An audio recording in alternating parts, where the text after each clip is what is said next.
問你一個問題啊。可以我想問咧，咩係一斤啊？一斤，即係嗰個重量嚟講。係啊係啊，我想問下咧，咩嘢係一斤啊？你唔知道？頭先喺街市嗰度有冇見過人哋話要一斤菜？有咁樣一紮。我成日聽到人哋講一斤，一斤究竟有幾多咧？一斤有16兩咯。16兩，哇，好難計啊！16。如果你要計呢個公斤除翻咧，就1.6哦，1.65。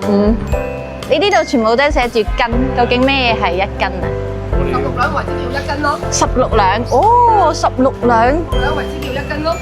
一斤等於1.25磅。1.25磅。